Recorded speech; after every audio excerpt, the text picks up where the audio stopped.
Hey everyone, recently I worked on this Parle G biscuit. It's a pretty popular brand in India. I created it using the common photogrammetric techniques, and in this video I will just quickly go over each step. You can find this video on my Artstation or Instagram. And here it is without any color grading, just a straight render out of Blender.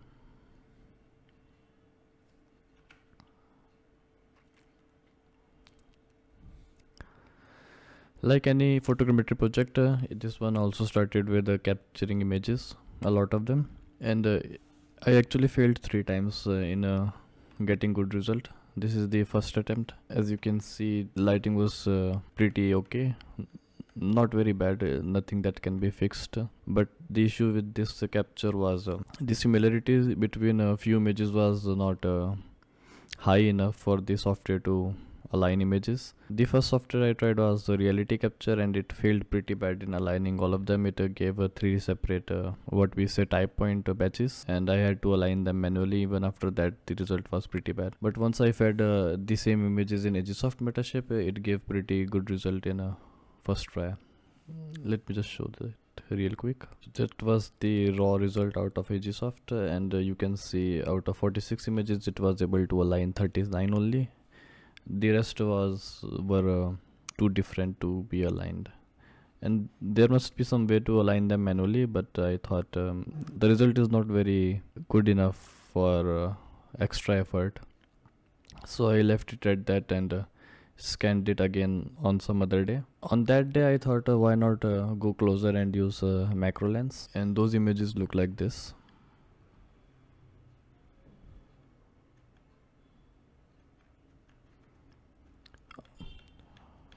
Some of them were blurry, and as we know, with the macro lenses the depth of field is quite shallow. Without focus stacking, it's highly unlikely that the software will be able to align and work on them in a great manner. But still, I didn't expect the result that Agisoft gave with this. I was expecting it to just straight out not able to align all those things, but it managed to do that. It's pretty heavy. The number of images that I fed it was 150. Yeah, it was able to align all the images, which was quite amazing. I don't expect the same from reality capture.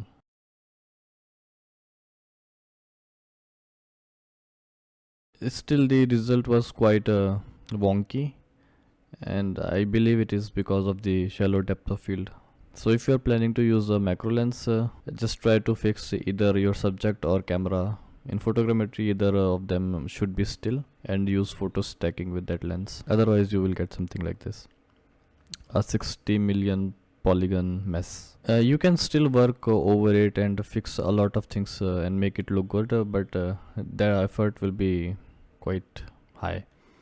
So I thought let's just leave it and try again. That third attempt, I just dropped the idea of using a macro lens. It was too backbreaking. With macro lens, it was not possible to either fix the camera or the subject still, because the focal length of the lens was smaller than the dimension of this biscuit. So if I keep the camera still, the subject will hit the camera if I rotate it. Plus, if I keep the object still and rotate camera around it, that will involve a lot of weird angles, and that is exhausting.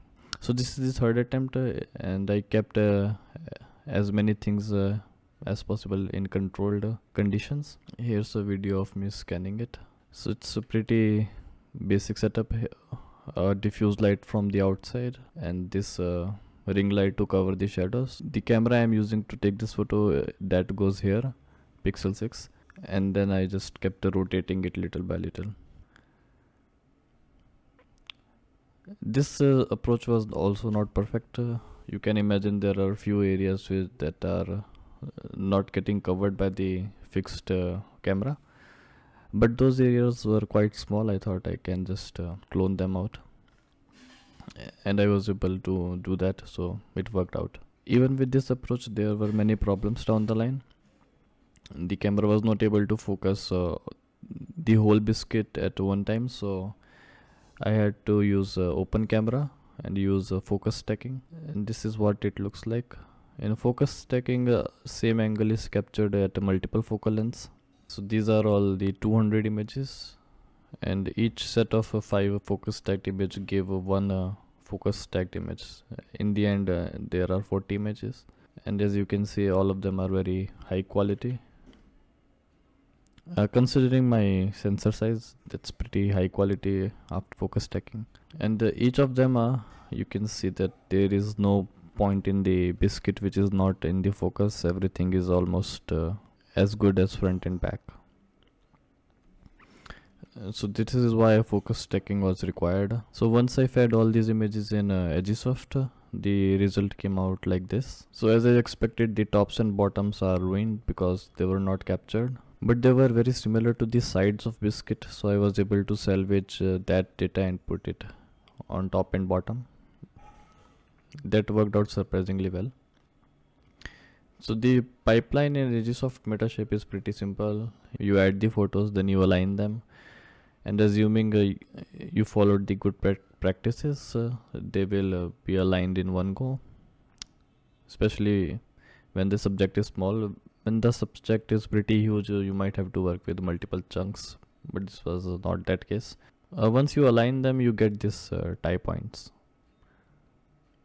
and then you can build a dense point cloud, which looks like this. And then finally, based on the point cloud, you can get the 3D model. This is not the only approach. There are other ways also inside a Metashape, but I like this approach. It gives very high quality result. So of course we can't use this model as it is. It needs a lot of fixing and cleanup, which I did in ZBrush. So this is the final mesh that will be imported in Blender. It went through these processes. This is the imported scan, which is pretty good considering it started with 40 images only. Then I filled those holes using Dynamesh and all the tools that we have in ZBrush. Then after some little bit cleanup here and there, this is the decimated mesh. Then to project a texture back on this decimated mesh, this needs to be unwrapped, which you can do in ZBrush, but I find it pretty annoying. It's just there are not enough tools to set seams properly, or maybe I'm just dumb, could be anything. After that, I just imported that mesh in Maya, which will take like 2 years to open. One very important point in this process is once you are done exporting from Agisoft, I highly recommend using the OBJ. Down the line, FBX might have some problem when you import that mesh back in a Metashape for a building texture. So keep things simple and just export out OBJ. Do clean up on it. Don't change its size, position, rotation, anything. Just work with whatever orientation you got the subject in. Once you are done unwrapping, then export out, and that biscuit you can build a texture upon. So this is the final mesh in Maya. It's just the same mesh we saw in ZBrush but unwrapped. When I imported the biscuit from ZBrush into Maya, it looked like this. Yeah, it came at some random place. Yeah, the key thing is don't change anything. If you need to build a texture in Agisoft Metashape, both the build model in the Metashape and the model that you unwrapped, they have to be at the exact same place. So export that mesh, build a texture on it, do whatever with it, then you can have a separate mesh properly scaled and aligned in the world. You can also align stuff in a Metashape using markers and all, but that's a pretty complicated workflow for a simple object like this, but you can do that. Its unwrap looks like this, pretty basic, just maximizing the UV space, and you can do better after building texture and trying to clone out missing parts. I realized that unwrap should be better than this. All these UV islands, I just focused on getting the maximum textile density, which I did achieve, but this many seams, they came in the way often. So try to keep the seams minimum. That will help you with a good quality normal map. Substance Painter is pretty terrible in maintaining normal map across the seams. Even when you try to clone it, it doesn't work sometimes. After all that is done, the unwrapped mesh, which was at the same place, size and the rotation, was imported in this Metashape, and then texture was built upon it. here. Once you are done importing in Metaship, go to build texture.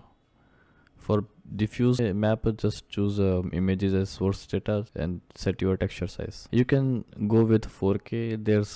There won't be any difference, like you cannot have a higher quality image than the images you begin with, of course. So if you are beginning with a low pixel count image, don't bother going over 4K. Had I went with the 4K size, the quality will be very similar, like 98% of the current output, but still I just kept it as high as my PC can support. Once all that is done, now you can start processing texture. And again, since the conditions weren't ideal, a lot of work was done in fixing the texture. So before taking the texture into Substance Painter, I had to clean it up little bit. In tool of your choice, you can clean texture before importing it in Painter, and that is what I did. Photoshop is pretty terrible with high pixel count images, so I choose Affinity. So this is the image that I got from Agisoft Metaship after building the texture, and you can see multiple issues with it. Some areas are much brighter than the others. It's not very neutral. Moreover, few areas came out like this. I didn't figure out why they came out like this, but they just did. So I just went to brute force and cleaned them using cloning and smudging. With the obvious defects out of the way, you can fix rest of the things in your favorite 2D application or Substance Sampler. In Photoshop and Affinity, there are tools to fix shadows and highlights, but I thought the delighter in Substance Sampler were better for this job, and that's what I chose. After delighting and adding some sharpness in Substance Sampler, the maps came out like this. You can see that even though they are 8K, but they are not very sharp. That's because the images we began with, they were not very sharp themselves, so you can't have magically more details if you choose higher texture size. And based on the base color, you can have other maps from sampler.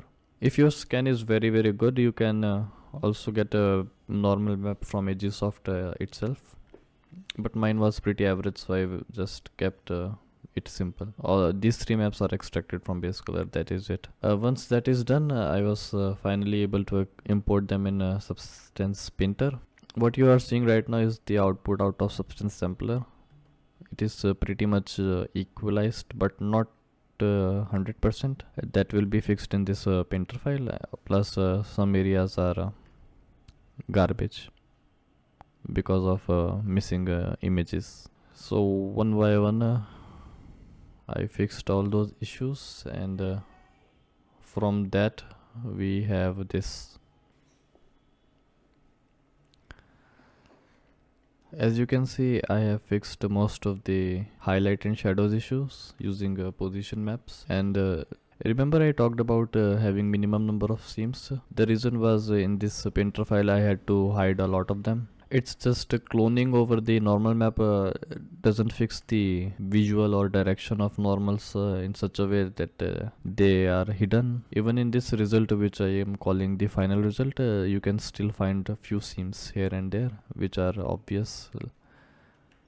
Like here we can see a seam is going there, so pretty difficult to fix in Painter. It could be a bug in Painter itself, or just that's how they deal with seams. The filters that work based on seams, they are also pretty terrible. For example, this UV filter, it works fine in tracing the UV seams, but then once you apply blur over it, again the UV seam is pretty obvious in the middle. Doesn't matter what value you use in the blur filter, so they can work upon it. So once I was done with all the workarounds in Painter, I exported these textures in 8K because I could. It took a lot of additional time, but I thought, oh, why settle for less, even though it was not practical. But anyway, so as I mentioned before, the images we began with were not super sharp. So I went ahead and used AI, Topaz AI photo, to upscale. So I used Topaz AI to add some sharpness. On the right is the output from Substance Painter, and on left is the sharpened result from Topaz Photo AI. Once I was able to hide all the mess ups in texturing process, I finally moved to Blender, imported the mesh here, did some animation on it, and got the render that I showed you in the beginning. This project is pretty straightforward. Here we have this mesh with geometry nodes and subdivision. A geometry nodes is there for these sugar particles. They are barely visible in the final render, maybe not at all, but I thought to just have them anyway. So once you have your CG biscuit, you can do whatever you want with it. You can find this video in my Instagram or Artstation. So that was the whole process, I guess. Thanks for watching.